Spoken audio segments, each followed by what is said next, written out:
Allahu Ahad. Ahad ini syariat, maknanya Allah itu syariat tu. Hakikatnya Ahadiyah. Ya kan jelas. Ahad itu pintu kepada Ahadiyah. Nak dapat rahsia Ahadiyah mesti dimulai dengan Ahad. Tetapi bukan hanya itu saja. Di samping Ahad ada Wahid. Qul huwallahu ahad, Wahidul Qahar. Ahad dan Wahid. Tuan-tuan tahu tak mana? Apa beza antara Ahad dengan Wahid? Tahu tak? Sama lah tuan. Ahad pun satu, Wahid pun satu. Tapi dalam konteks ilmu tauhid berbeza. Ahad itu kesaan Allah dilihat dari sudut setiap kejadian. Kesaan Allah itu dilihat dari sudut setiap kejadian. Cara satu-satu. Itu Ahad. Tapi Wahid itu kesaan Allah dilihat dari sudut secara kolektif. Jadi berbeza daripada Ahad, Ahadiyah, daripada Wahid, Wahidiyah. Memang kalau kita tak belajar zikir, kita tak tahu. Sebab itulah martabat 7 lalu menjadi apa masalah. Sebab martabat 7 ini ditulis oleh ulama tasawuf yang membincangkan ulama tauhid. Memanglah salah. Wahdatul wujud sama juga. Martabat 7 wahdatul wujud. Ini semua ringkat zaukiyah, ilmu yang di dalam hati. Makrifah dibawa oleh jawatan kuasa akidah yang tidak pernah sampai kepada makrifah. Sebab itu salah. Sehingga wahdatul wujud ini syirik. Kerana wahdatul wujud itu mengiktikadkan Allah dan makhluk bersatu, tidak berpisah, antisem. Lalu tentulah salah kesimpulannya. Kalau mereka ini belajar tasawuf, belajar zikir, satu masa mereka akan disampaikan Allah ke tingkat wahdatul wujud, ke tingkat martabat 7. Semua itu betul. Tak salah. Sebab itu ulama tasawuf ramai yang dianggap sesat, dihukum buang negeri, di penjara. Sebab apa? Yang jadi hakim ulama syariat, yang dihakimi ulama hakikat. Mana boleh. Perkara yang senang pun mereka tak tahu. Perkara paling senang. Contohnya alat itu dihukum bunuh kerana kesalahannya dikumpul-kumpul banyak. Kesalahan tauhid. Beliau dianggap menyekutukan Allah. Syirik. Antara tuduhan tu apa? Ketika Bilal melaungkan bang. Allahu Akbar, Allahu Akbar. Ketika itulah Khalid kata, kadzabtah, kau bohong. Sepatutnya kan sadaktah. Kita dengar Allah Akbar, Allahu Akbar, kita sahut apa? Sadaqta, betul. Allah itu akbar. Tapi alat kata kadzabta, engkau bohong. Jadi seolah-olah alat menafikan Allah itu akbar. Jadi dianggap sudah syirik lah. Sedangkan maksud khalaj bukanlah dia menafikan Allahu Akbar. Yang dimaksudkan tukang bang ni, muadzin ni hanya menyebut Allahu Akbar di lidah. Dalam hatinya banyak perkara lain yang lebih besar daripada Allah. Jadi dia kata engkau bohong. Engkau sebut Allahu Akbar, dalam hatimu banyak makhluk yang lebih besar daripada Allah.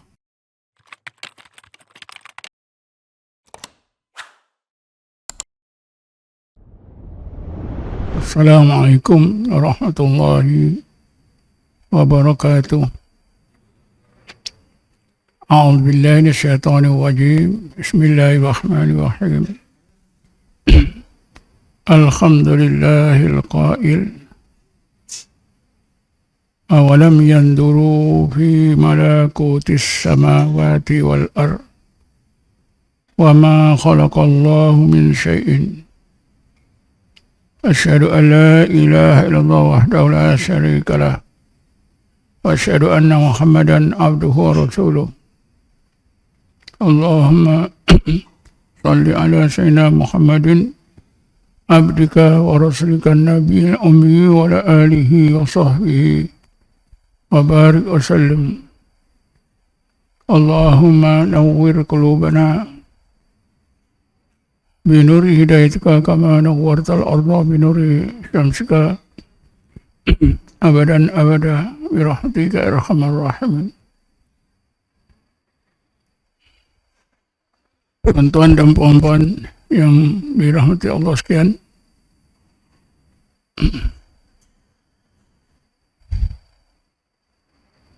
pada malam ini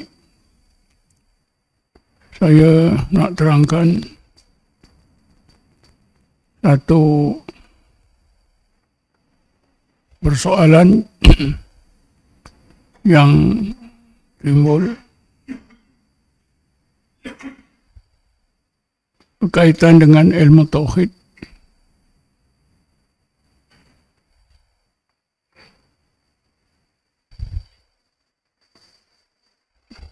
adakah ilmu tauhid di kalangan ulama tauhid berbeza dengan ilmu tauhid di kalangan ulama tasawuf?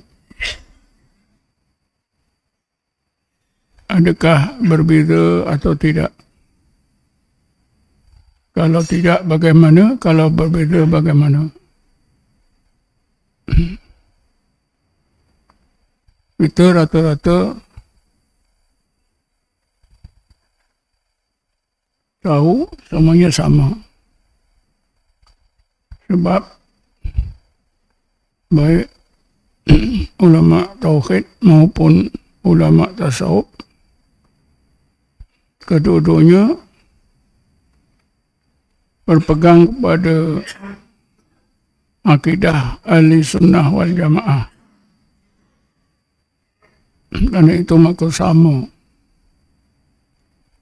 Tetapi apabila kita telitikan, sepintas selalu saja pun kita boleh faham tauhid di kalangan ulama tauhid berbeza dengan tauhid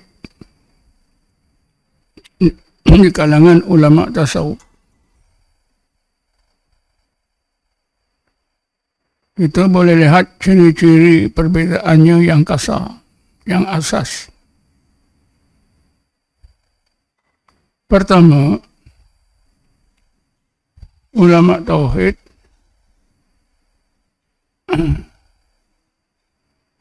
mempelajari, memahami ilmu tauhid, masalah-masalah tauhid dengan akal. Sebaliknya, ulama tasawuf sesudah mereka guna akal, mereka gunakan hati. Ini perbezaan ini sangat ketara.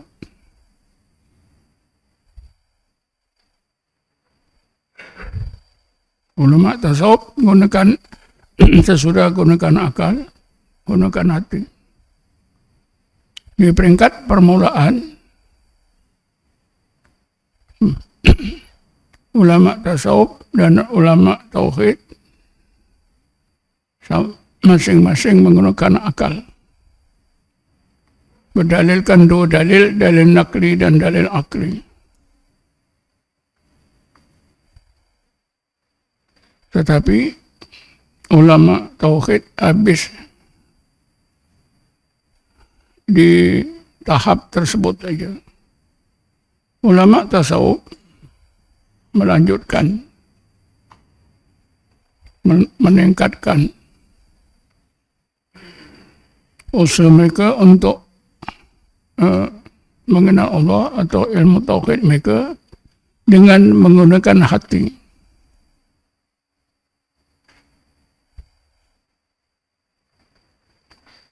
Oleh karena ulama tauhid gunakan akal, berdalilkan dengan dua dalil, dalil nakli dan akli.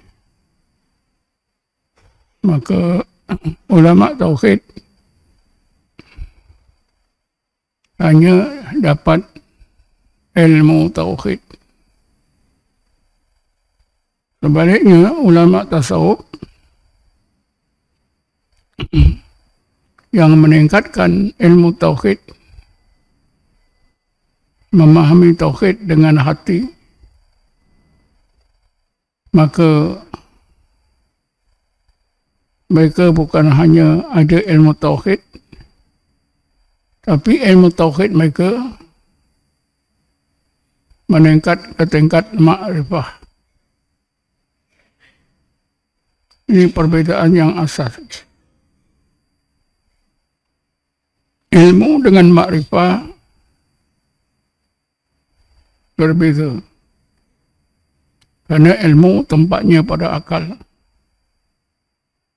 Sedang makrifah tempatnya dalam hati.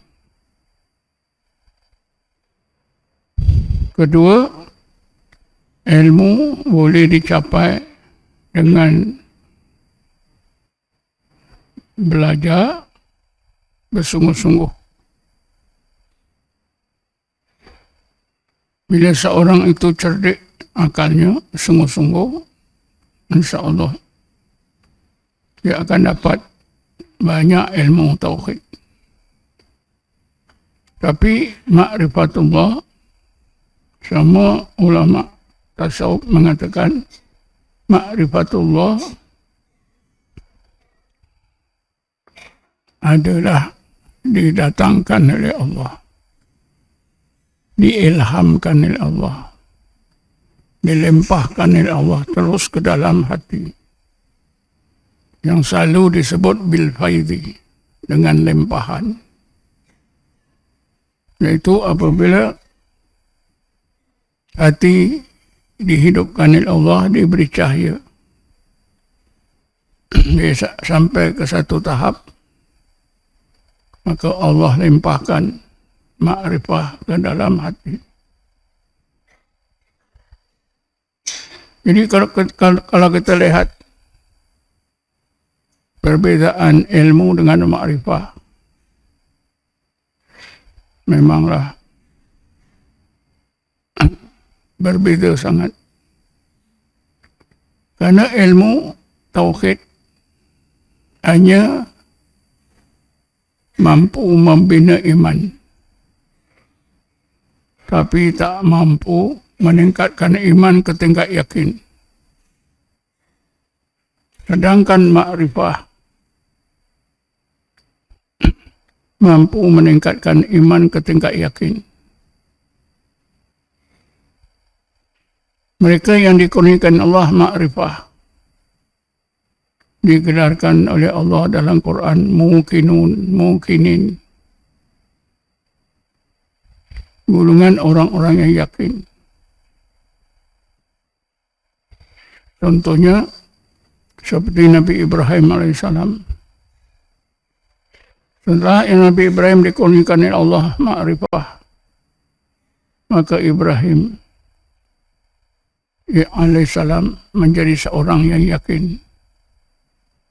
Maka dzalika nuri Ibrahim malakutas samawati wal ardh. Demikianlah kami perlihatkan, ajarkan, tunjukkan terus ke dalam hati, pandangan hati Ibrahim alaihissalam, resi-resi kami di alam melakukan kejadian di langit dan di bumi. Waliyakuna minal mukinin, supaya Ibrahim alaihissalam menjadi orang yang yakin.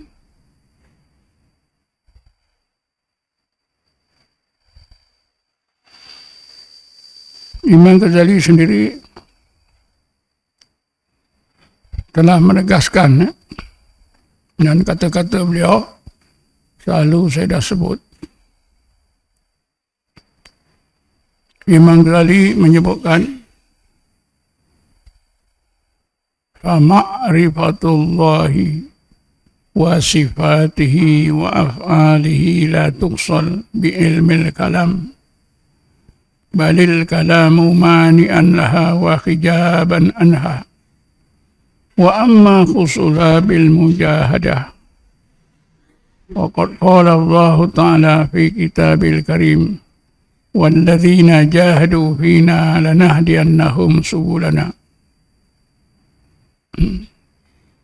Adapun ma'rifatullah, ma'rifah tentang sifat-sifat Allah dan perbuatan-perbuatan Allah, af'alullah, la tuqsal bi ilmil kalam, tidak akan dapat dicapai oleh seseorang menerusi belajar, terus belajar ilmu kalam. Tak boleh. Bahkan seseorang yang belajar, terus belajar ilmu kalam itu akan menghijab, menghalang orang tersebut daripada ma'rifah. Adapun untuk mendapatkan ma'rifah, mestilah dengan melakukan mujahadah. Mujahadah yang dimaksudkan oleh Imam Ghazali dijelaskan oleh Ibnu Khaldun.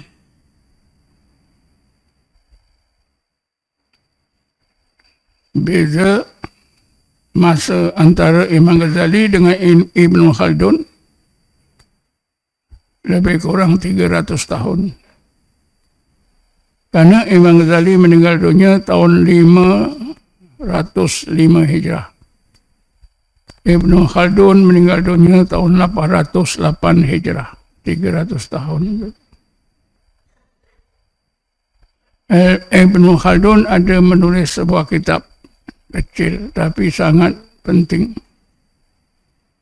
Dalam kitab kecil ini beliau menjelaskan mujahadah.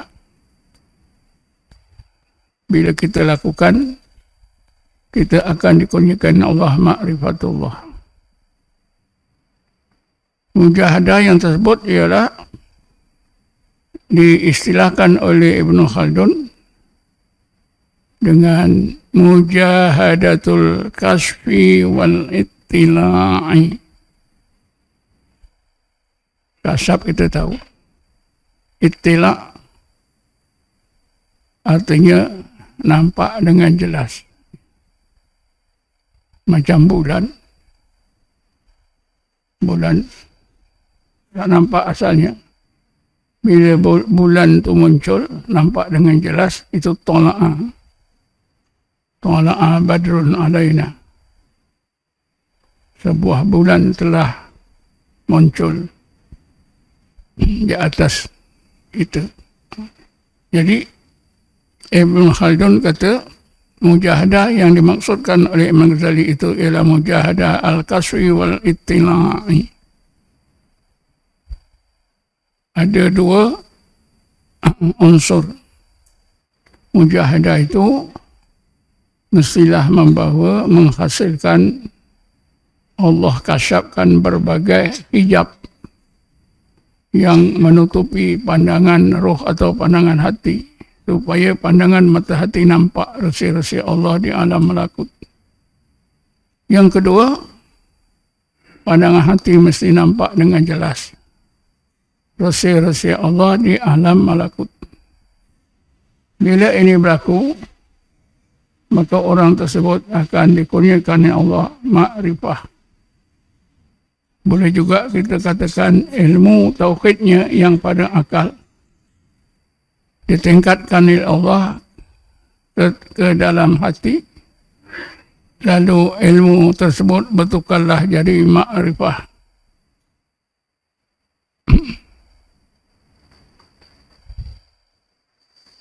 Karena itulah maka ma'rifah kurniaan Allah bil faidi, dengan lempahan terus daripada Allah. Ilmu dipandang sebagai hasil usaha kesungguhan seseorang. Ma'rifah kurniaan daripada Allah. Imam Sayyidina Ali pernah menegaskan bahawa ma'rifah itu adalah kurniaan Allah. Karena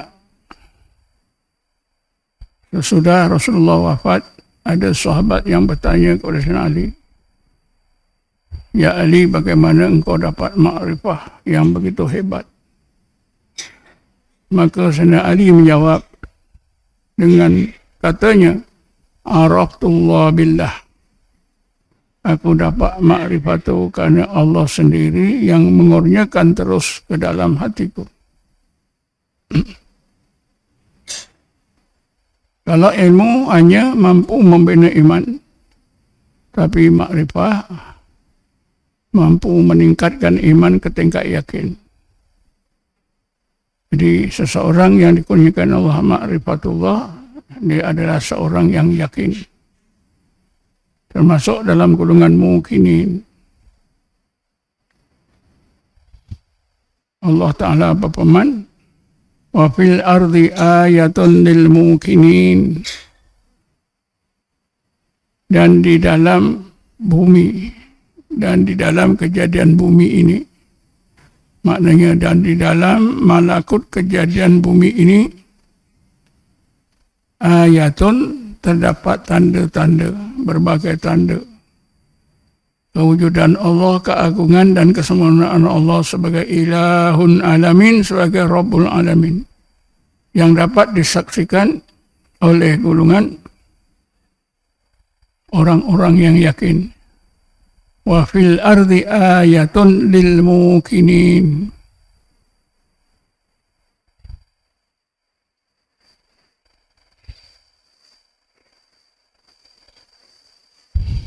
Jadi dengan apa yang diterangkan tadi, nampaklah ya, perbezaan tauhid di kalangan ulama tasawuf dengan tauhid di kalangan ulama tauhid.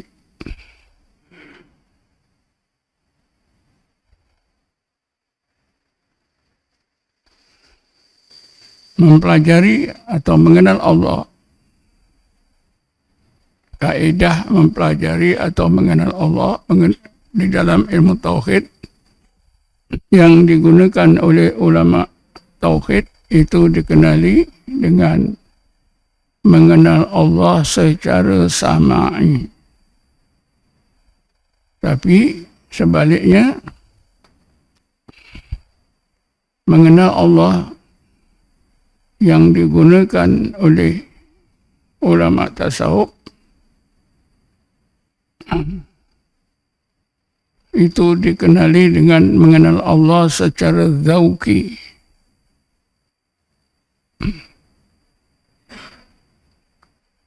Seterusnya, ulama tauhid mempelajari ilmu tauhid dengan kitab-kitab, dengan guru.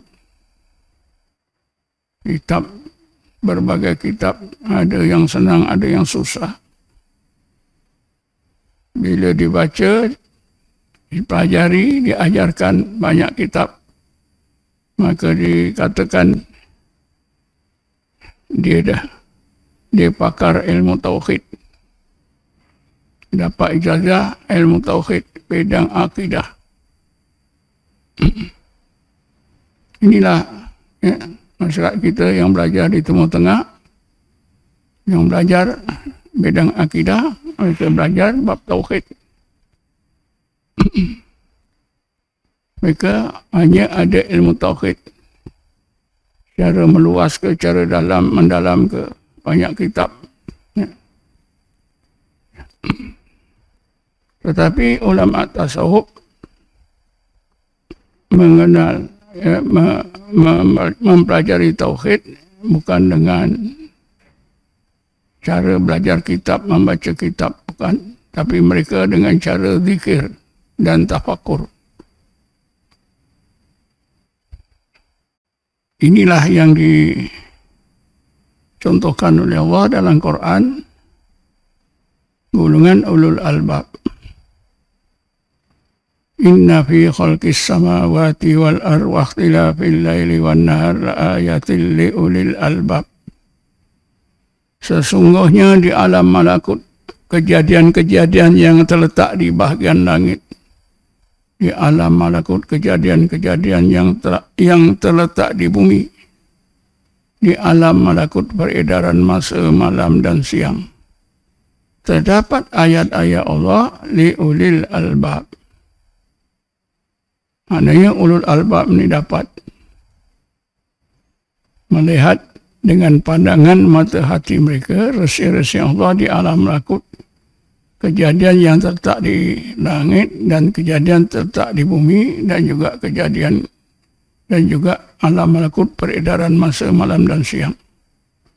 Inna fi khalqis samawati wal ardi wa ikhtilafil laili wan nahar laayatil liulil albab. Alladzina yadhkuruna Allaha qiyaman wa qu'udan wa ala junubihim wa yatafakkaruna fi khalqis samawati wal ardi. Rabbana ma khalaqta hadza batila subhanaka faqina adzabannar. Ulul albab itu ialah mereka yang terus menerus berzikrullah dan tafakur sepanjang masa siang dan malam. Alladzina yadhkuruna Allah qiyaman wa qu'udan ala junubihim, dalam keadaan hidup, dalam keadaan apa juga hidup mereka, berdiri ke duduk berbaring, berjaga maupun tidur, terus menerus berzikir. Kalau dah terus menerus berzikir, tentulah mabuk zikir. Tapi mabuk zikir bagus. Karena mabuk zikir menghidupkan hati. Hati yang berada dalam gelap gelita jadi bercahaya. Hati yang hidup bercahaya inilah yang boleh digunakan untuk melihat rahsia Allah di alam malakut. Jadi ulul albab dapat kurniaan daripada Allah, ma'rifatullah, dengan cara berzikir dan tafakur yang berterusan. Maknanya mereka dapat kurniaan daripada Allah, ma'rifatullah, bukan dengan belajar, bukan dengan cara dengar kuliah, baca kitab, tapi dengan zikir dan tafakur yang berterusan, sehingga akhirnya Allah bukakan berbagai hijab yang menutupi pandangan mata hati, lalu pandangan mata hati mereka nampaklah rahsia Allah di alam malakut. Wa fil ardi ayatun lil muqinin, dan di dalam malakut kejadian bumi ini terdapat ayat-ayat Allah yang dapat disaksikan oleh golongan orang-orang yang yakin.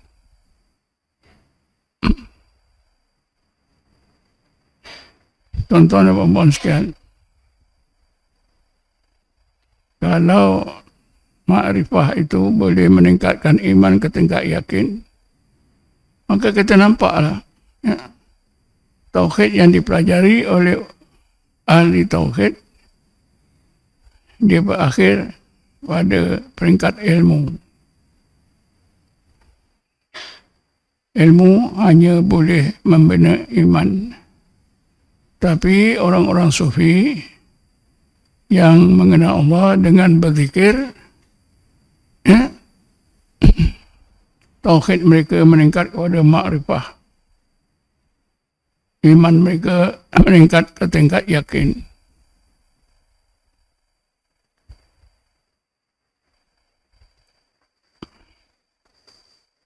Jadi kita belajar ilmu tarekat Naqsabandi, Khalidi, kita bersolok, kita bertawajuh. Ini tujuannya ialah, tujuan asasnya ialah supaya kita dapat mengenal Allah. Apabila Allah kurniakan kita makrifah,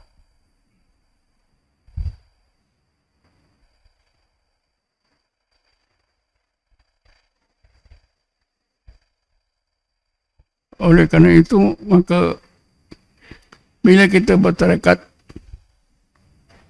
tujuan utama kita bukan hanya untuk ingat Allah, tapi tujuan utama kita ialah supaya Allah lempahkan ke dalam ruang hati kita ma'rifatullah. Kita menjadi orang yang arif billah. Orang yang kenal Allah Subhanahu wa ta'ala. Kalau kita belajar mengenal Allah setakat membaca, mempelajari kitab-kitab tauhid berapa banyak sekalipun, tak akan sampai ke mana.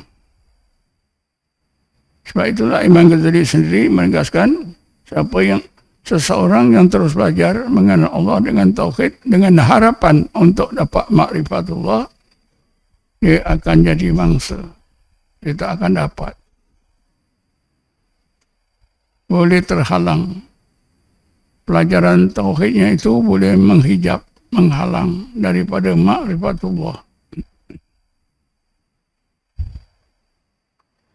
Sebab itu Imam Ghazali contohkan macam mana nak dapat ma'rifat itu dengan cara zikir.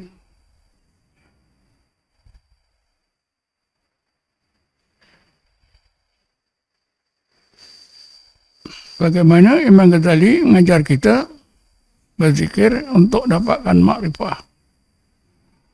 Telah pun saya tulis dalam artikel saya, hikmah orang yang bersolok. Tapi mungkin tuan-tuan tak baca. Saya ada tuliskan 15 ke 16 hikmah orang yang bersolok. Dicontohkan oleh Imam Ghazali.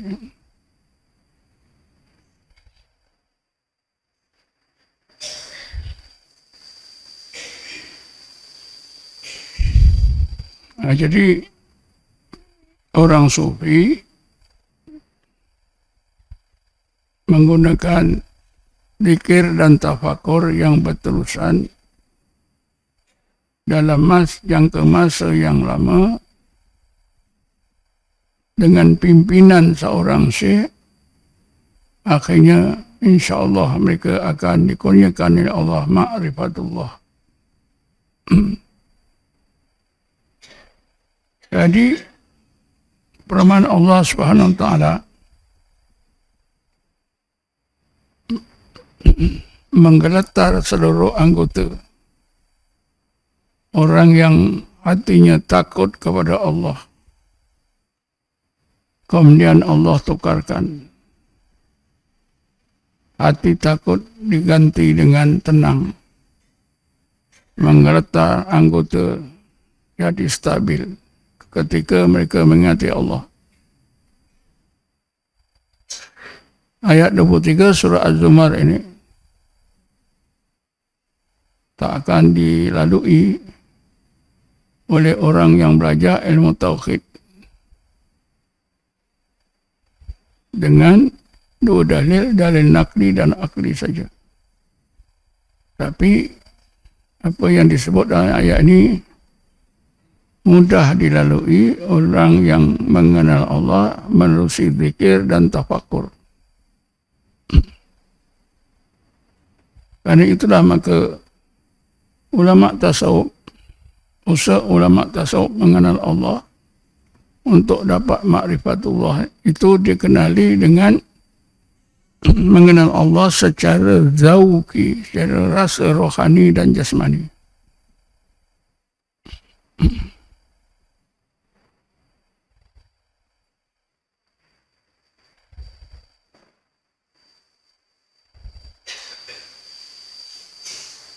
Jadi ulul albab adalah contoh umat Nabi Muhammad yang berjaya mengenal Allah, dikurniakan Allah ma'rifatullah terus ke dalam hati mereka dengan cara mereka terus berzikir dan tafakur. Alladzina yadhkuruna Allah qiyaman wa qu'udan wa 'ala junubihim wa yatafakkaruna fi khalqis samawati wal ardh. Rabbana ma khalaqta hadza batila subhanaka faqina 'adzabannar.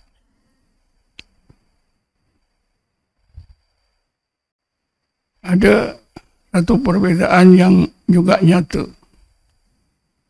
Ulama tasawuf yang mengenal Allah menerusi zikir dan tafakur, mereka dikurniakan Allah tafakur, tadzakur. Jadi lengkaplah 3 tahap zikir, tafakur, tadzakur. Tapi mereka yang belajar mengenal Allah dengan ilmu, menggunakan akal, mereka tak melalui zikir, tafakur, maka mereka tidak akan dapat mencapai tadzakur. Tazakur, seseorang yang dikurniakan Allah tazakur, itulah tingkat yang tertinggi. Tingkat yang tertinggi dalam proses seseorang itu mengenal Allah melalui zikir dan tafakur. Sebab itu di dalam Quran tazakur itu dikhususkan kepada golongan zikir. Bismillahirrahmanirrahim. Innama yatazakkaru ulul albab. Hanya saja ulul albab saja yang mampu tazakur. Karena mereka saja yang terus berzikir dan tafakur. Siapa saja yang terus berzikir dan tafakur seperti golongan ulul albab, insya-Allah satu ketika Allah akan kurniakan tazakur.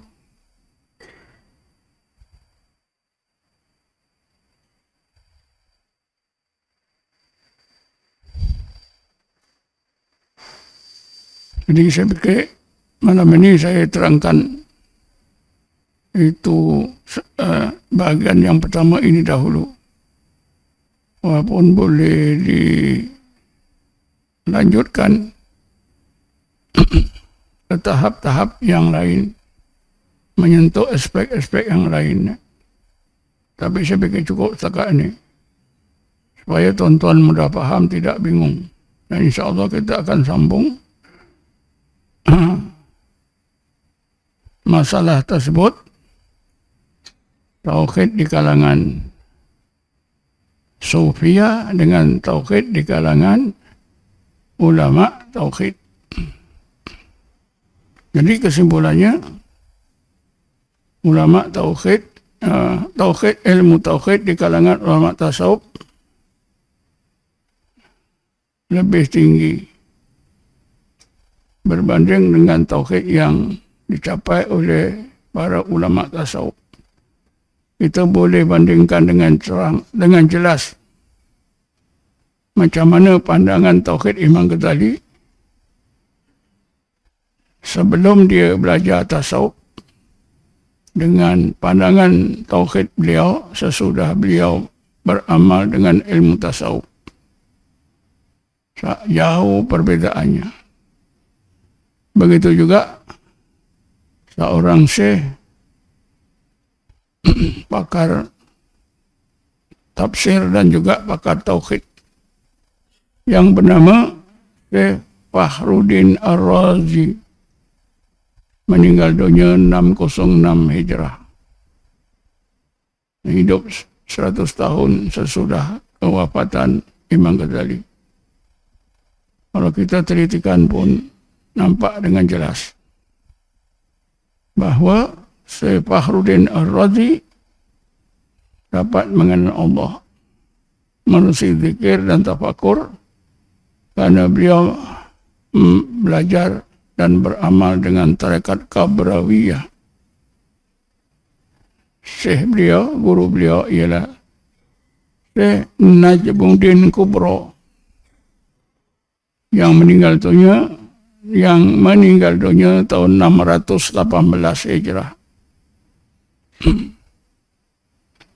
Wallahu alam. Ada siapa nak bertanya ke?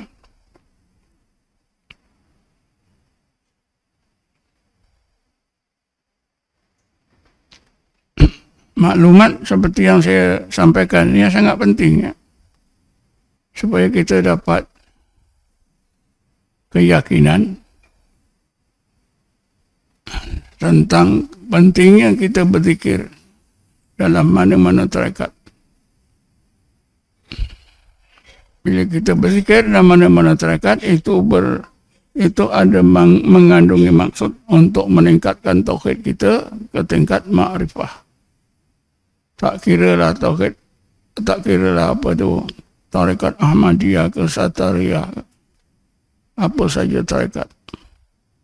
Cuma cara-cara amalan itu berbeza, tapi matlamatnya sama, yaitu untuk mendapatkan ma'rifatullah, supaya iman meningkat ke tingkat yakin.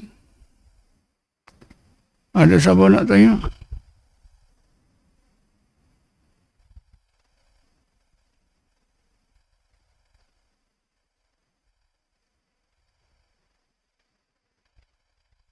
Ada? Oh. Assalamualaikum Tuan.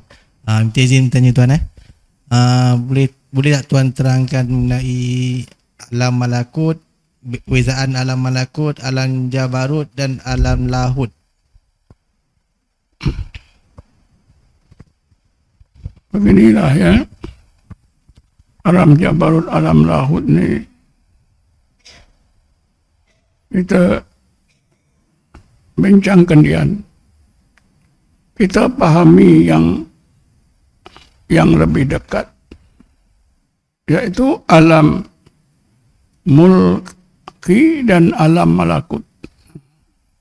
Kalau kita paham ni, nanti barulah kita mudah untuk memahami alam jabarut, alam lahut. Ya.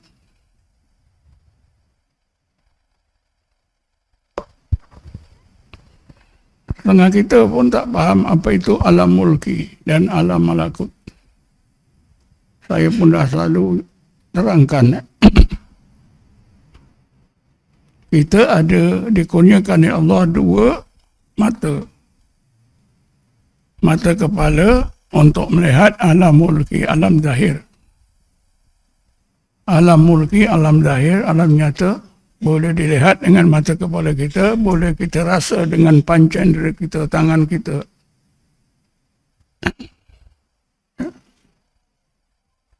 Tapi alam malakut tidak boleh dilihat oleh mata kepala, tak boleh dirasa dengan panca indera. Hanya boleh dilihat oleh pandangan mata hati sesudah hati itu dihidupkan oleh Allah, diberi cahaya oleh Allah.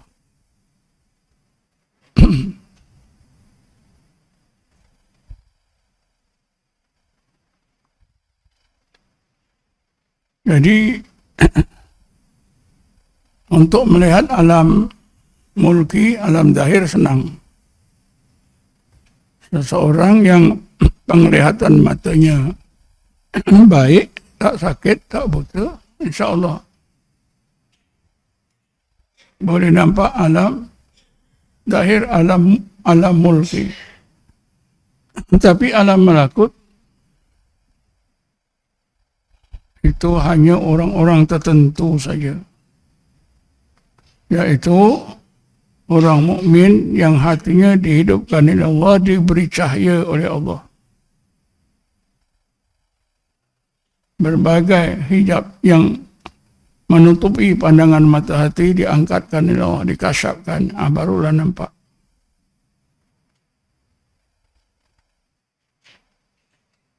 Dan berlakunya Allah kasyafkan, Allah tunjukkan alam malakut ini dalam hati kita biasanya sekali,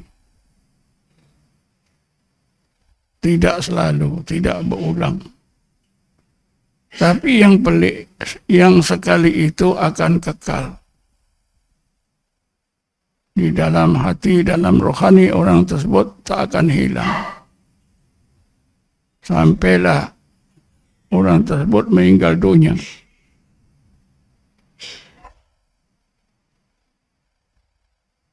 Karena itu seseorang mukmin dapat melihat alam malakut dengan pandang hati itu bukan berterusan. Hanya sekali dalam jangka masa, mungkin yang singkat, lepas itu berakhir.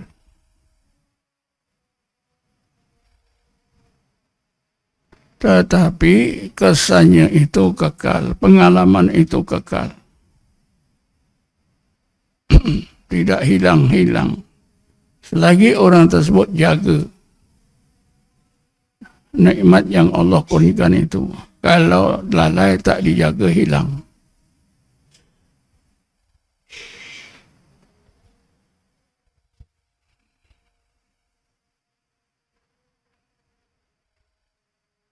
Kita tengoklah dalam sejarah sahabat yang dikurniakan Allah nampak alam malakut, nampak surga, nampak neraka, hanya sekali. Tapi kesannya itu kekal.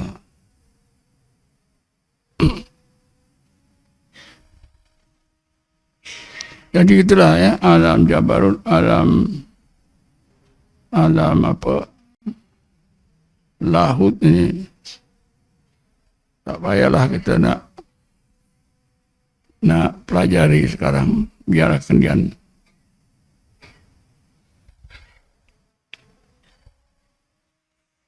Tapi ada setengah ulama kata alam jabarut itu alam sifat-sifat Allah. Alam lahut itu alam zat Allah. Tapi ulama ahli sunnah mengatakan as-sifatu ainul zat.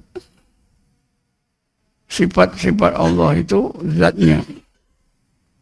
Yang bersifat qudrat, iradah, ilmu, khayat, sama basar, kalam itu ialah zatnya.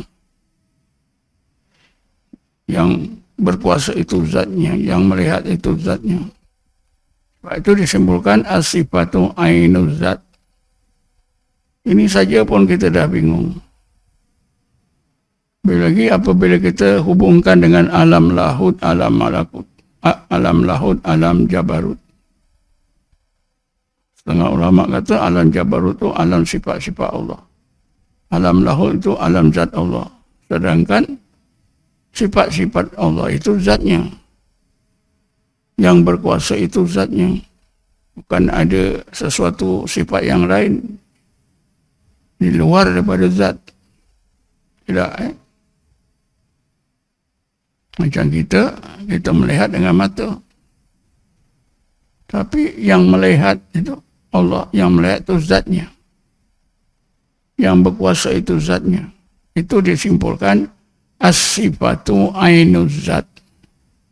Sifat Allah itulah zatnya. Tentang ini pun kita bingung.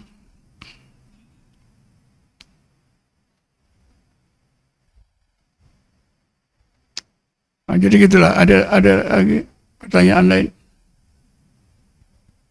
Minta izin Tuan. Apabila seorang hamba itu mendapat keredaan Allah, adakah bermaksud adakah Allah kurniakan kepada hamba itu ma'rifatullah? Maksudnya dengan kurniaan ma'rifatullah itu tanda Allah reda kepada hambanya. Begini ya.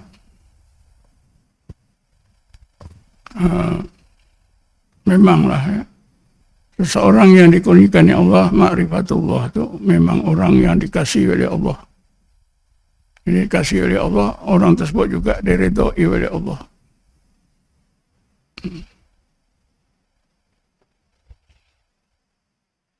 Di dalam apa tu?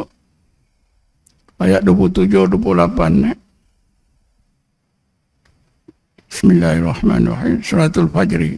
Ya ayyatuhan nafsul mutmainnah. Irji'i ila rabbiki radiyatan mardiyah. Wahai hati, wahai jiwa, wahai roh yang mutmainnah dengan zikrullah. Kembalilah kamu mengenal Allah. Musyahadah terhadap Allah seperti dahulu dalam keadaan redha dan diredai. Ini semua ada kaitannya. Ya? Bila dikurniakan Allah untuk mengenal, untuk menjadi hambanya, tentulah orang tersebut telah dikurniakan Allah ma'rifatullah. Ya?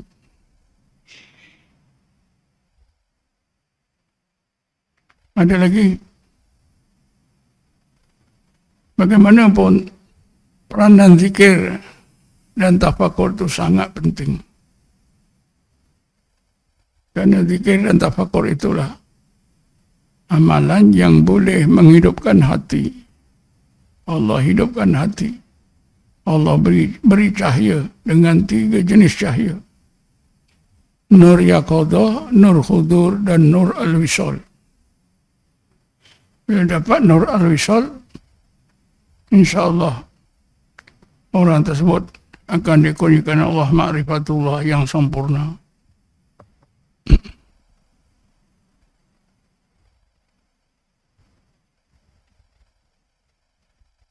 Ada lagi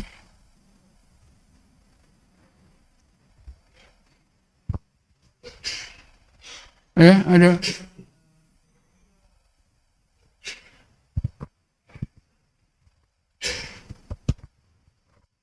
Assalamualaikum tuan. Ada perumpamaan dalam ilmu tasawuf. Syariat itu pintu kepada hakikat. Adakah hakikat itu sama dengan ma'rifatullah? Apa dia? Tak dengar lah. Syariat itu pintu kepada hakikat. Ha?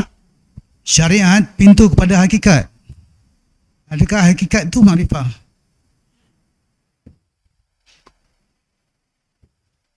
Macam mana syariat induk pada hakikat?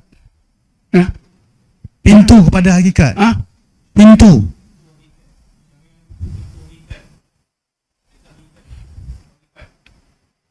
Cuba dekat sikit. Saya ni dah tua.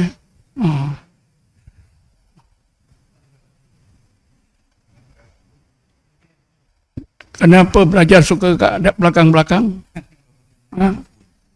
Kalau tahulah yang depan ni kelebihannya, tuan-tuan berebut. Betul tak? Assalamualaikum tuan. Ha? Ada perumpamaan dalam tasawuf. Syariat itu pintu kepada hakikat. Adakah hakikat itu ma'rifah? Perumpamaan dalam tasawuf macam mana bunyinya? Syariat itu pintu kepada hakikat. Syariat itu ikut Pintu kepada Ha? hakikat. apa dia? Pintu kepada hakikat. Oh, iyalah, memang betul lah. Syariat adalah pintu hakikat. Betul. Ini satu lagi kan, kalau kita belajar mengenai Allah menerusi ulama tasawuf, kita akan sampai ke tingkat hakikat. Tapi kalau kita belajar ilmu ilmu tauhid dengan ulama tauhid, kita hanya sampai kepada syariat. Tauhid kita di peringkat syariat, tak sampai ke tingkat hakikat. Contohnya lah ya, sifat ma'ani yang 7, qudrat, iradat, ilmu, khayat, sama, basar, kalam, itu kita lumat dalam ilmu tauhid. Okey. Adakah orang yang belajar ilmu tauhid boleh sampai ke tingkat sifat maknawiyah? Kaunuhu qadiron, kaunu muridan, kaunu khayyan, kaunu sami'an, kaunu basiron, kaunu mutakaliman. Tak boleh. Dia stop pada sifat ma'ani. Titik situ. Meningkat kepada sifat maknawiyah tidak boleh. Untuk memahami syariat itu pintu kepada hakikat, kita baca suatu Ikhlas. Qul huwallahu ahad. Itu Allahu ahad. Ahad ini syariat. Maknanya Allah itu syariat tu. Hakikatnya ahadiyah. Ya kan jelas. Ahad itu pintu kepada ahadiyah. Nak dapat rahsia ahadiyah mesti dimulai dengan ahad. Tetapi bukan hanya itu saja. Di samping ahad ada wahid. Qul huwallahu ahad. Wahidul qahar. Ahad dan wahid. Tuan-tuan tahu tak mana? Apa beza antara ahad dengan wahid? Tahu tak? Samalah tuan. Ahad pun satu, wahid pun satu. Tapi dalam konteks ilmu tauhid berbeza. Ya. Ahad itu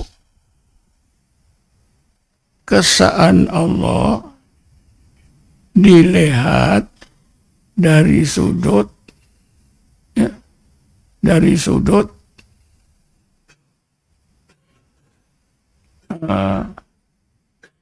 setiap kejadian. Kesaan Allah itu dilihat dari sudut setiap kejadian. Secara satu-satu. Itu ahad. Tapi wahid itu kesaan Allah dilihat dari sudut secara kolektif. Jadi berbeza daripada ahad, ahadiyah, daripada wahid, wahidiyah. Memang kalau kita tak belajar apa ni zikir, kita tak tahu. Sebab itulah martabat 7 lalu menjadi apa masalah. Sebab martabat 7 ini ditulis oleh ulama tasawuf yang membincangkan ulama tauhid. Memanglah salah.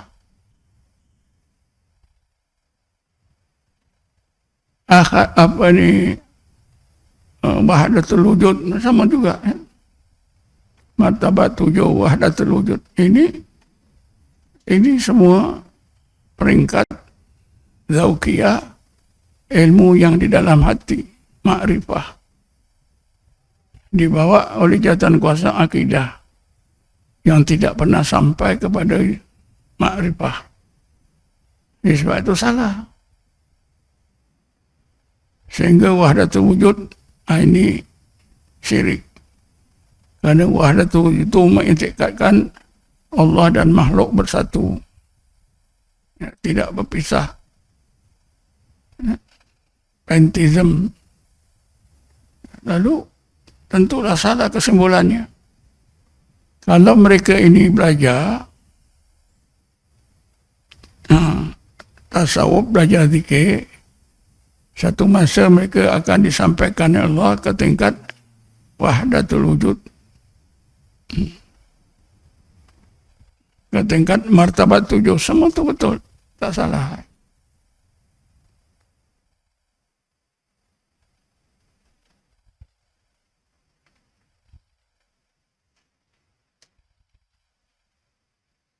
Sebab itu ulama tasawuf ramai yang dianggap sesat, dihukum buang negeri, di penjara. Sebab apa? Yang jadi hakim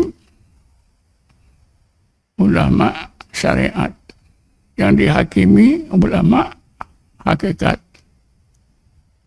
Mana boleh.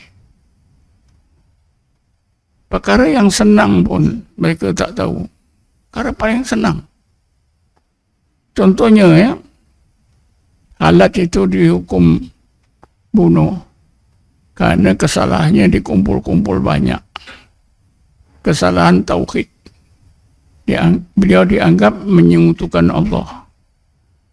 Syirik. Antara tuduhan itu apa? Ketika Bilal melaungkan bang, Allahu Akbar, Allahu Akbar. Ketika itulah Khalat kata, kadzabta, engkau bohong.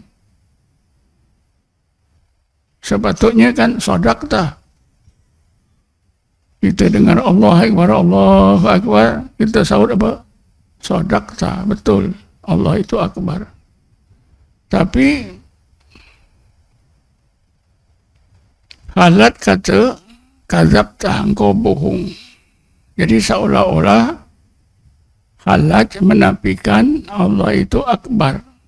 Jadi dianggap sudah syirik lah. Sedangkan maksud Halat bukanlah dia menafikan Allahu Akbar. Yang dimaksudkan tukang bang ni, muadzin ni hanya menyebut Allahu Akbar di lidah. Dalam hatinya banyak perkara lain yang lebih besar daripada Allah.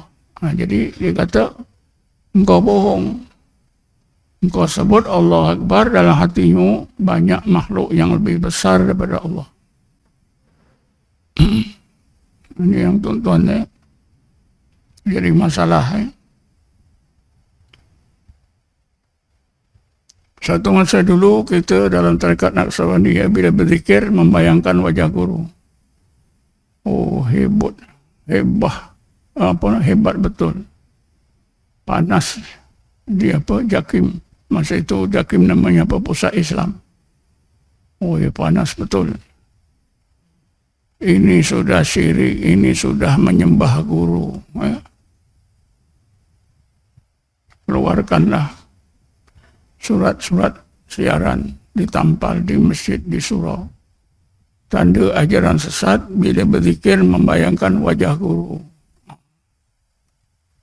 Tapi lama-lama tidak beberapa tahun Pusat Islam sendiri mengeluarkan satu buku kecil tentang Robito. Dia kata ada yang wajib seperti kita solat menghadap kiblat, ada yang sunat, ada yang makruh, ada yang dilarang. Itu semua kerana apa? Kerana tidak tahu, tidak beramal dengan tasawuf.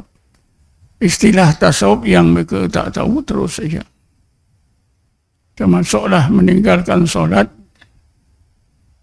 jemaat bagi orang yang bersolok. Oh, hebat betul. Sehingga kitab Syarhus Salikin itu nak diharamkan. Disebabkan di dalam kitab itu ada kenyataan yang jelas siapa yang berkhalwat, bersolok, jika solat di tempat soloknya hati jadi jamak, bila keluar daripada tempat khalwatnya hati jadi parak, maka lebih utama dia solat di tempat khalwatnya. Hebat betul tuan-tuan.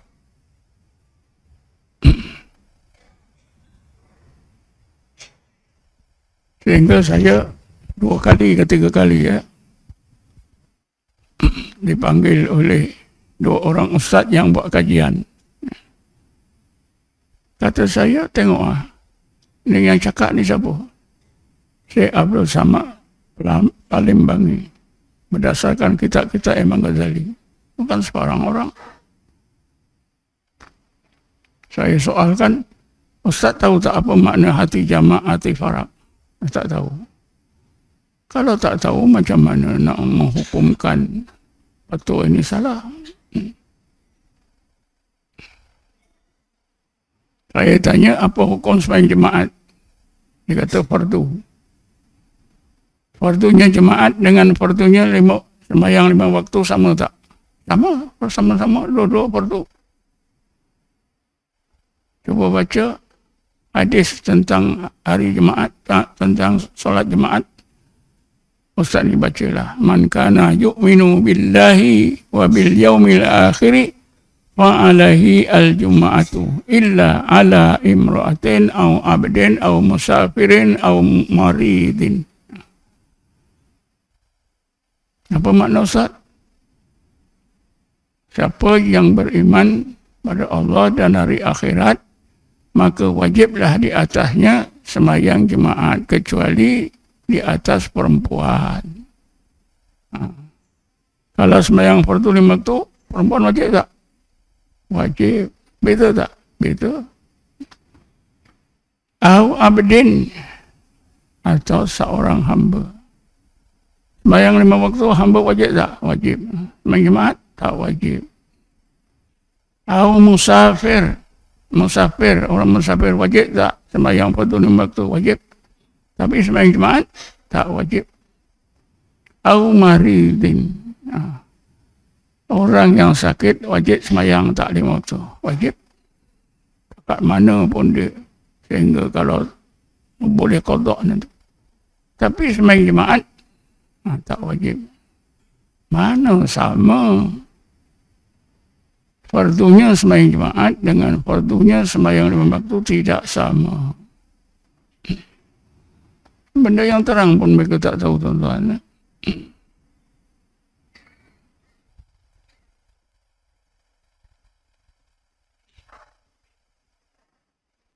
Ada lagi nak tanya? Ya.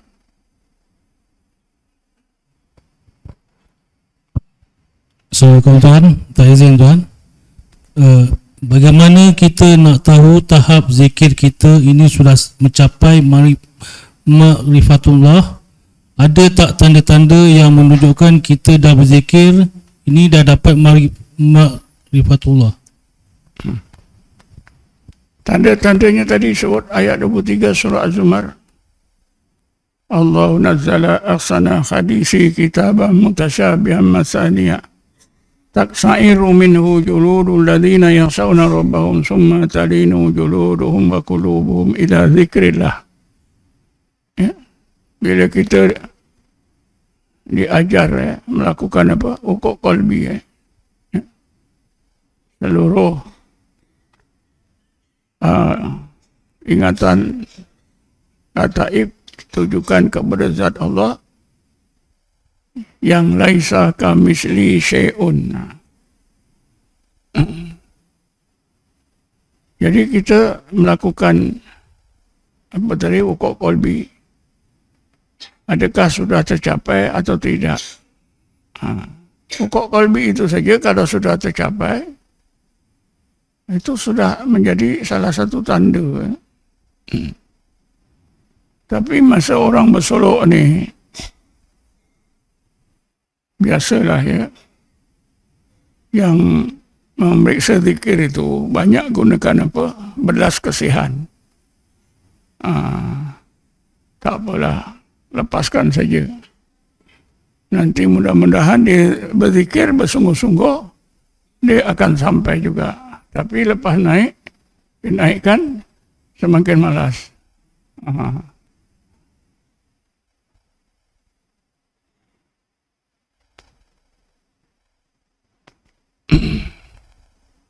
Kebetulan pula yang mereka zikir ramai. Berapa orang berbeza-beza. Saya sendiri nak buat, dah kalau dah 200 satu hari lah. Memang susah ya. Tapi panduan telah diberi pada mereka yang memeriksa zikir. Menerima report. Kalau nafi isbat itu jadi pun, di situ pun sudah ada pengalaman. Apatah lagi muraqabah ahadiyah, muraqabah ma'iyah. Beginilah saya ceritakan senang saja. Orang berzikir masa solok itu, samalah kita mengalami serangan ribut topan yang sangat kuat. Tapi anehnya ketika ribut topan yang angin kuat ini, anehnya apa? Pokok-pokok, daun-daun tak bergoyang. Faham tak? Maknanya tak sampai. Kalau ada angin saja, daun bergoyang. Semakin kuat, makin kuatlah daun, ranting, dahan-dahan pokok itu. Ini ribut yang kuat. Nampak daun-daun bergoyang biasa, ranting-ranting tidak, pokok pun tegap. Ada faham tak? Itulah ibarat atau gambaran seseorang yang solok supaya sepatutnya itu dilalui, tapi tak pernah dilalui. Namanya ada. Dan awak dah lepas nafi isbat sudah. Dah sampai tahlil sudah. Semua ada dilalui. Nafi isbat ke muraqabah ahadiyah, muraqabah ma'iyah. Itu semua ibarat apa tadi, angin yang kuat, ribut yang kuat, yang sepatutnya pokok-pokok dahan-dahan mungkin yang terbang pun ada, rubuh pun ada. Ini tidak ada. Jadi karena itulah tuan-tuan bersuluk banyak kali bertanya-tanya, macam mana suluk ni? Macam tu juga. Macam tu juga. Boleh faham tak ni? Sepatutnya seseorang yang suluk itu bila sampai satu peringkat, terutamanya sesudah sampai ke latifatu kulli jasad. Nah, itu sudah hebat. Angin sudah kuat itu. Ribut sudah ada. Tapi kesannya tak ada. Dikir dah banyak. Kulli jasad banyak tuan. Saya dikir 4 jam. Apa kesannya? Termenung. Kesan apa tuan? Yalah kesan pada perasaan awak, pada jasa awak, hati awak macam mana? Termenung. Sepatutnya sudah ada ribut, ada badai, tapi dia tak boleh cerita. Tak ada apa-apa. Akhirnya naiklah. Nabi isbat lulus. Muraqabah lulus. Sampailah tahlil. Saya dah sampai tahlil. Tapi pengalaman itu tidak ada. Tahlil, dah sampai tahlil, tapi pengalaman tak ada. Sebab itulah tak tahu. Kalau tuan-tuan mengalami, betul-betul merasai ribut topan masa berzikir itu, tuan-tuan tak payah tanya. Tuan-tuan dah faham.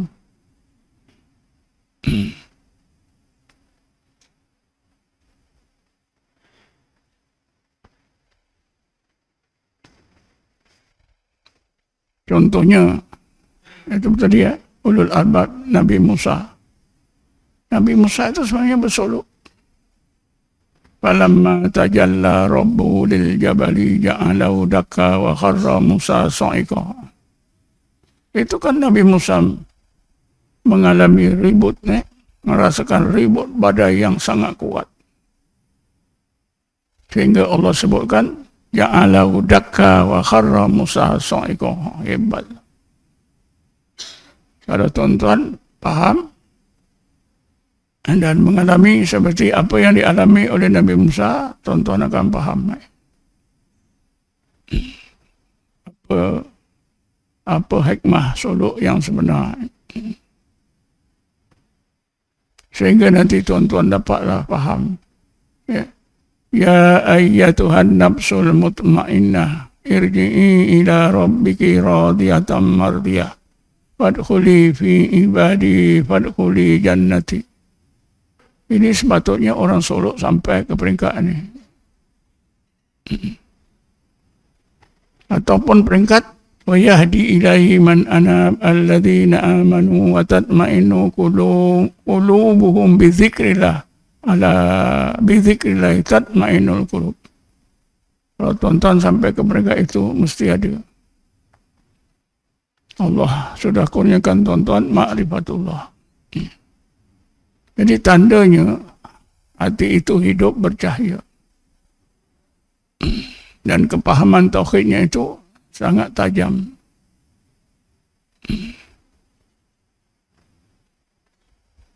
Dia boleh, orang tersebut akan mampu memahami tauhid yang sebenar.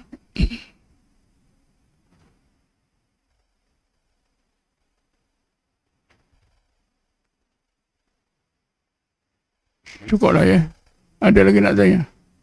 Ya, ada seorang. Tak apalah. Bagi sana tu.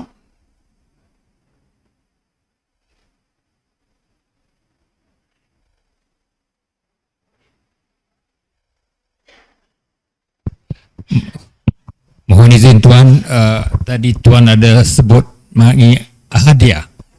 Boleh dapat pencerahan mengenai hadiah itu dan juga pencerahan mengenai muraqabah ahadiyah. Dia begini ya, ahadiyah itu secara zauki tak boleh nak dicerita.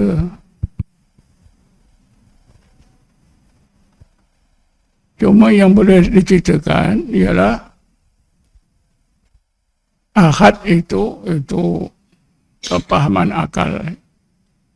Pada ahadiyah itu dalam hati. Sesudah kita melakukan muraqabah ahadiyah, maka Allah akan limpahkan terus ke dalam hati kita, kita akan merasa tentang ahadiyah. Sebab itu dalil ahadiyah ni bukan qul huwallahu ahad, tapi fa aina ma tuwallu fasamma wajhullah. Di ahadiyah itu ialah kesaan Allah bila kita pandang dari sudut tiap-tiap kejadian. Faham tak? Aina ma tuwallu, kan semua kejadian. Tengok itu, tengok ni, tengok ni. Allah tetap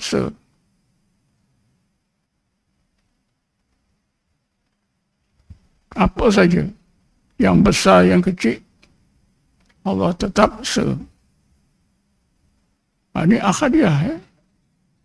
Sebab itu dalilnya fa aina ma tuwallu fasamma wajhullah. Orang yang tak faham, ustaz-ustaz tak faham, kan sepatutnya qul huwallahu ahad. Betul, qul huwallahu ahad itu kesaan Allah. Tapi oleh kerana ahadiyah ni nak melihat kesaan Allah dari sudut kita lihat tiap-tiap kejadiannya. Katalah saya pandang kesaan Allah dari sudut kotak ni. Allah tetap sendiri.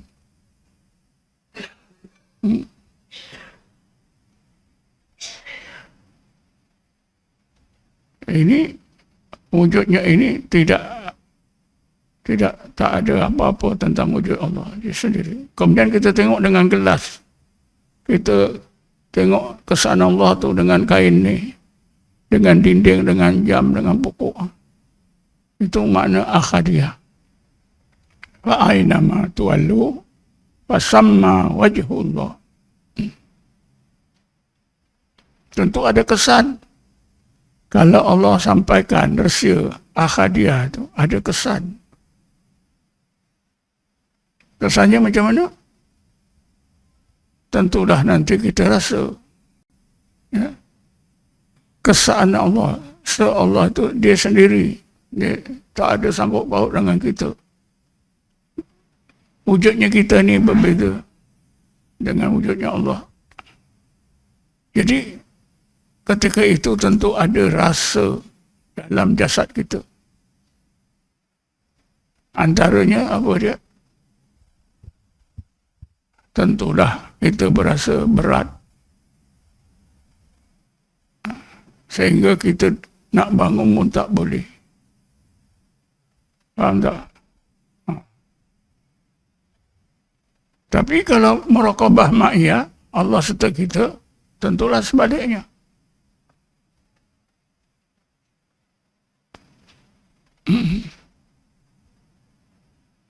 Jadi itulah ya, ahadiyah ni ialah zauki. Bila Allah sampaikan ke dalam rohani kita, kita merasa. Antara apa yang dirasakan dimulai dengan tadi ya, ribut. Kan Nabi Musa itu kan menghadapi ribut yang hebat. Apabila Allah tajallikan rahsia wujudnya terus ke dalam sir dia. Ja'alahu dakka wa kharra Musa sa'iqa, menggeletar, tersungkur tanah.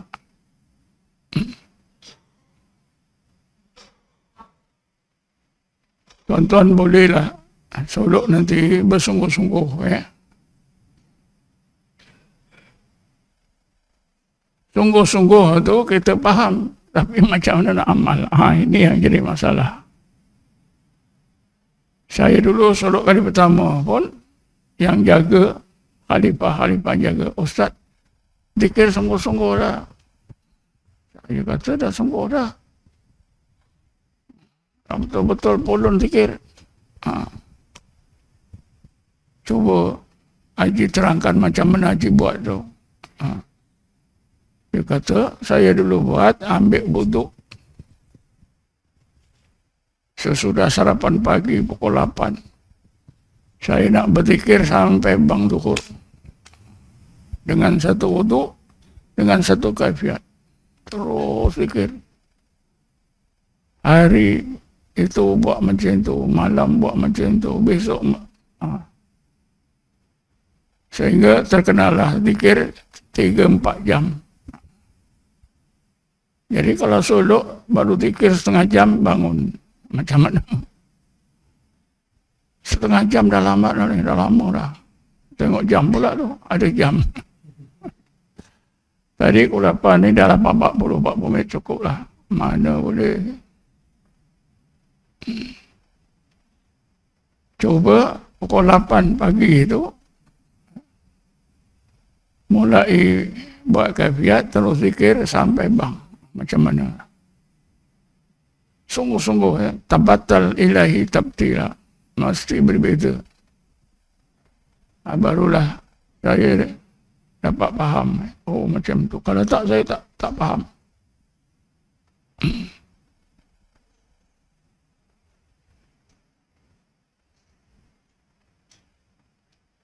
Macam zikir lataif. 7 lataif. Kalau kita buat lebih kurang je memang tak ada apa-apa. Kalau buat macam tu, zikir 7 lataif, kesannya dah hebat. Orang tua dulu masa saya berseruk dengan Imam Ishak, dia kata, kalau kurang minyak, nanti kereta tak boleh jalan. Faham tak? Zikir lataif yang 7 ni macam minyak untuk kereta, untuk motosikal itu. Kalau masa lataif pun kita cuai, memang susah lah. Masa zikir lataif itu sungguh-sungguh. Ibarat minyak penuh dalam tangki. Nak jalan jauh ni. Ini nak jalan jauh, tangki suku. Jalan 2-3 jam, habis minyak. Lemah semangat ni. Itulah bahasa-bahasa yang saya boleh guna. Tuan-tuan faham tidak tahu. Kalau seorang itu dia zikir mulai pukul 8 sampai bang dengan satu kaifiat, satu wuduk, tak bangun. Dengan orang lain juga pukul 8 sampai 12. Tapi dia buat kaifiat 4 kali, 5 kali. Batal wuduk 4-5 kali. Sama tak? Tak sama. Tak percaya, suruh kali akan datang ni buat. Aku nak buat macam Tuhan suruh. Pukul 8 sampai bang duhur. Mesti berbeza. Habis boleh tahan ke? Kalau Allah dah bantu kita, boleh ya. Ilahi anta maksudi wa ridhaka matlubi. Itulah doa kita. InsyaAllah. Ini agaknya semua ni masa solok dulu 1 jam dah lama dah. Ini yang jadi masalah. 1 jam dah lama. Bila masuk kelambu baring, habislah. Bila masuk kelambu tu sambung terus.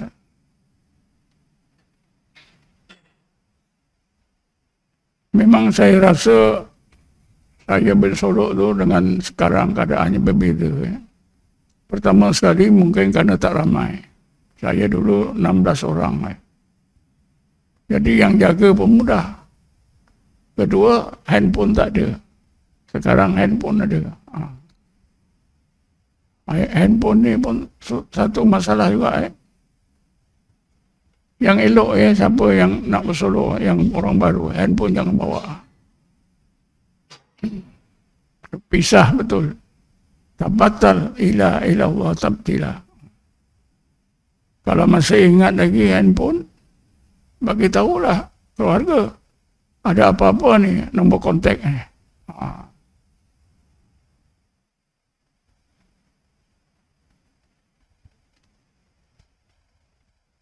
Sekarang orang sorok ramai sangat. Itulah ramai ni jadi bising pun ya. Banyak ragam pun ya. Dulu saya memang betul 16 orang. Orang baru 16. Orang lama mungkin ada 10. Khalifah-khalifah yang jaga. Orang perempuan saya tak tahu. Biasanya orang perempuan bilangannya lebih sedikit. Tapi itulah yang saya ingat ya. Masa bersolok itu memang kita tak tanya. Makan ni sebelah menyebelah. Tak ada tanya awak di mana, kerja apa, tak ada. Sudah diberitahu. Jangan tanya dari mana, nama siapa, jangan. Nanti dah habis solok boleh tanya. Memang kita takut. Kalau penting hanya boleh cakap beberapa perkataan saja. Kalau boleh isyarat, isyarat.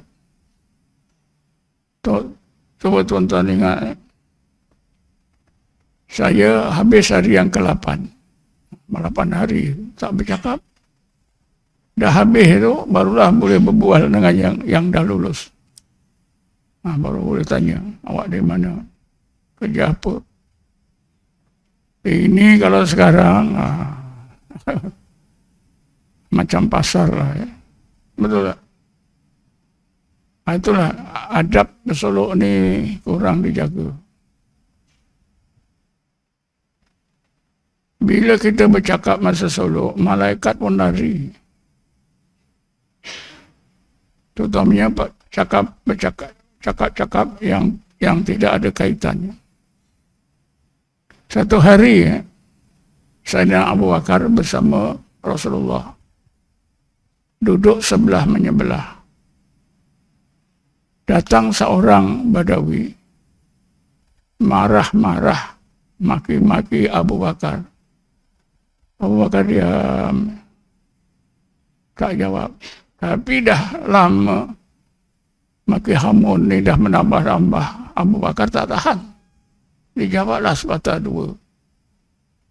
Maka Rasulullah bangun, lari, menjauhkan diri dari Abu Bakar.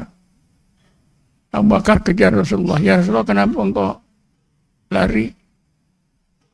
Tadi ketika engkau diam, malaikat banyak mengelilingi engkau. Engkau jawab, ya, malaikat semua lari. Aku larilah. Itu Abu Bakar menjawab, hak dia betul. Orang maki amun tak pasal-pasal. Ini kita solok. Kalau kita nampak malaikat lari ketika kita bual, mungkin kita baru yakin. Ya.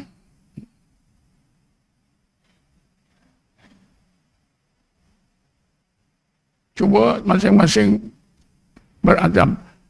Solok kali ini aku nak jadi orang bisu. Kalau ada kawan tanya, 10 hari aku nak jadi orang bisu. Boleh?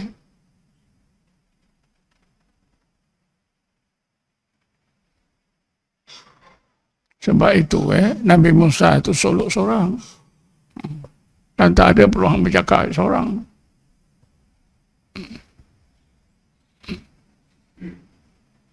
Imam Ghazali pun ada sur juga. Kalau kita nak solok seorang. Imam Ghazali ada ajar. Kalau kita dah solok seorang, tak nak bercakap dengan siapa? Berzikir seorang.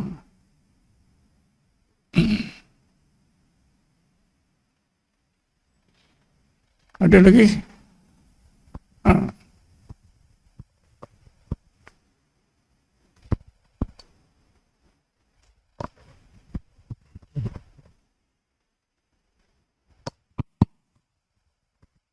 Assalamualaikum warahmatullahi wabarakatuh. Malam ini alhamdulillah Tuhan menguraikan topik yang sangat menarik, karena yang Tuhan angkat adalah masalah tauhid orang sufi, yang Tuhan membedakan antara bezanya adalah tauhid samai dan zauki. Kalau kita melihat sejarah peradaban perkembangan ulama-ulama sufi Tuhan, sebetulnya masalah ini adalah masalah yang sangat kritikal. Seperti yang Tuhan contohkan tadi dengan case pembunuhan Al-Halas. Kalau di Nusantara pun ada case Hamzah Fansuri, yang mereka yang orang-orang yang tidak mempelajari tarekat menuduh bahwa orang-orang tarekat itu punya tauhid tersendiri, bahkan menuduh kita sebagai kafir, Tuhan. Soalan saya, macam mana kita menepis tuduhan-tuduhan yang tidak betul itu, Tuhan? Terima kasih. Assalamualaikum warahmatullahi wabarakatuh.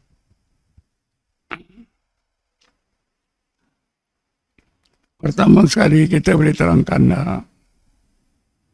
macam Ibnu Khaldun beritahu kita beritahu apa juga istilah di dalam ilmu tasawuf tidak boleh dibincang, dikritik, diterangkan oleh ulama yang bukan sufi, tak boleh. Kita terangkan itu. Kalau diterangkan juga oleh ulama yang bukan sufi, memang akan pergi jauh.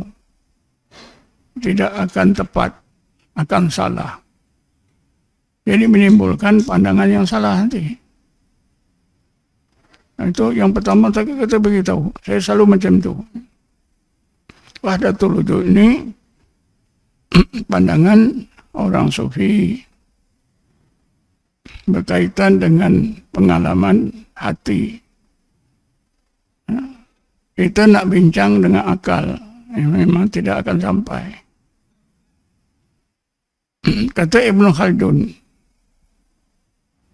istilah yang sangat ringan, yang sangat mudah sekalipun. Seperti apa dia? Ya qadha. Mudah.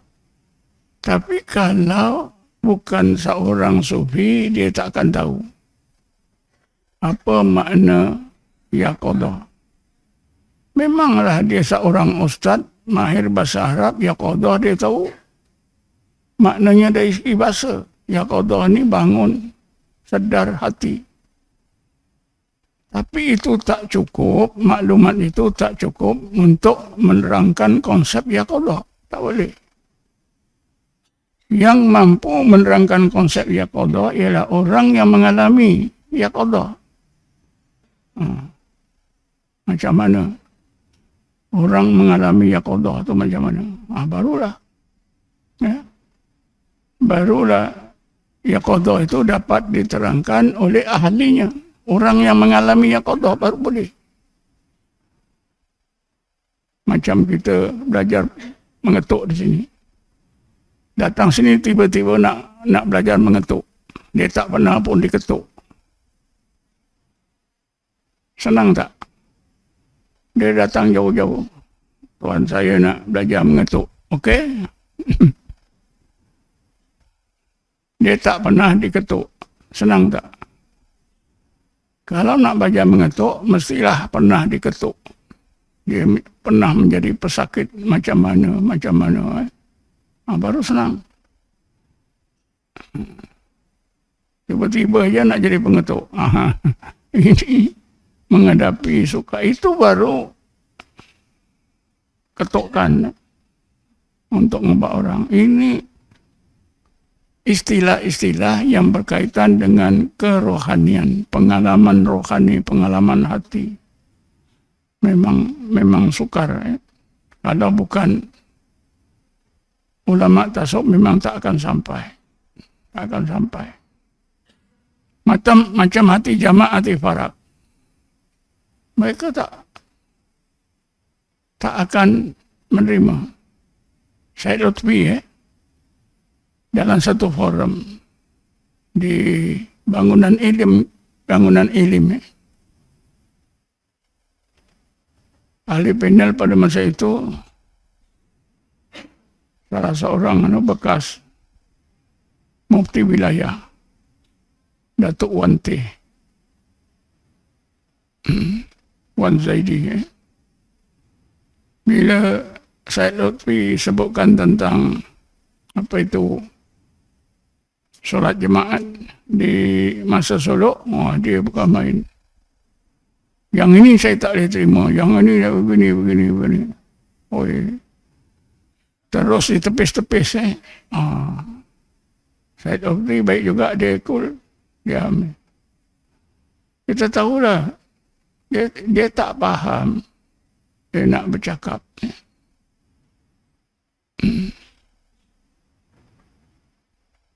Kalau faham senang. Misalnya Datuk Mufti faham, Datuk Seri Abdul Rahman. Beberapa tahun dulu masa suruh saya dekat Kuantan. Ada desas-desus tentang sembahyang jemaat. Tinggalkan sembahyang jemaat masa suluk. Jadi saya sama Syed Lutfi buat kertas kerja berpuluh halaman. Kat saya ada 30-40 halaman. Saya huraikan satu-satu. Saya jumpa Datuk Mufti, saya bentangkan nama najak semua tak salah. Dia kata okey, tak ada apalah. Dia boleh terima. Sebab apa? Dia seorang ahli tarekat juga. Senang. Cuba kertas kerja tu kita bentangkan. Bak lain susah. Kertas kerja itu pernah diminta oleh Syekh Haris Taman Naksabandi. Dia kata nak bentangkan pada jawatan kuasa. Ini Jais. Jais pun tak terima. Kertas kerja yang sama. Saya hurai satu persatu. Tuan-tuan ada tengok tak ni kertas kerja tentang sembahyang jemaat ni? Tak ada kan? Saya mati hilanglah. Betul tak? Ini semua berharga. Tak ada yang cerdik-cerdik ni. Dia pungut artikel saya, dia kempil, dia apa tu, mungut, jaga, cetak ke apa, tak ada. Kalau meninggal habis. Dulu Imam Isa ada siapa? Nasution yang Taib, Nasution yang macam-macam. Saya yang bawa cetak dekat Kuala Lumpur. Adalah tulisan-tulisan Imam Isa. Tulisan saya tak ada siapa buat. Padahal masa sekarang ni murid saya ramai. Yang bijak-bijak ada PhD pun ramai. Tapi masing-masing tak fikir tak perlu. Kalau saya mati sembahyang jemaat tu tak tahulah tuan-tuan cari kat mana.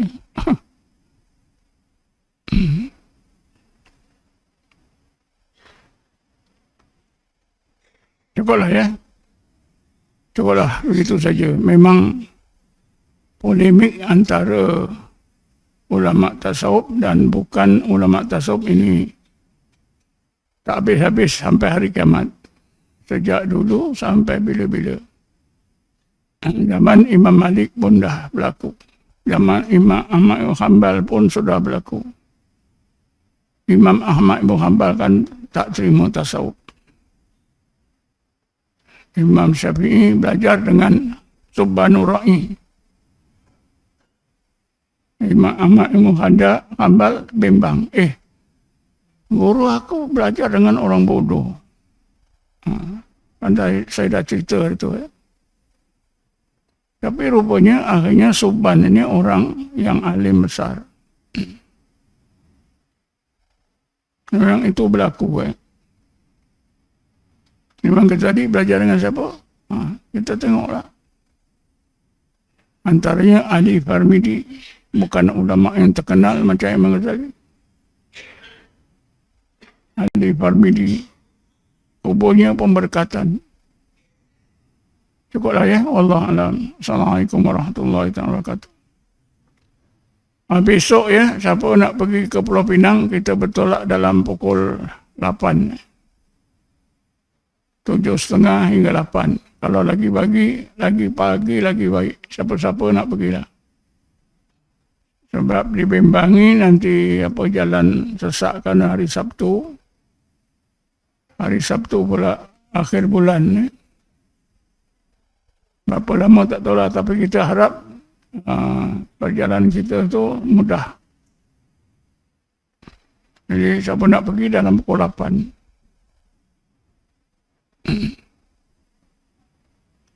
Wallahualam. Assalamualaikum warahmatullahi wabarakatuh. A'udzubillahi minasyaitonir rajim. Bismillahirrahmanirrahim. Wassalatu wassalamu ala asyrafil anbiya'i wal mursalin Sayyidina Muhammadin wa ala alihi wa sahbihi ajma'in. Allahumma ighfir lana warhamna, Allahumma ighfir lana warhamna, Allahumma ighfir lana warhamna. Wa li abaina li ummahatina wa li dhawi huquqil wajibati alaina. Wa li jami'il muslimina muslimat wal mu'minina wal mu'minat al ahya'i minhum wal amwat bi rahmatika ya arhamar rahimin. Allahumma qsim lana min khashyatika ma tahulu bihi bainana wa baina ma'asik.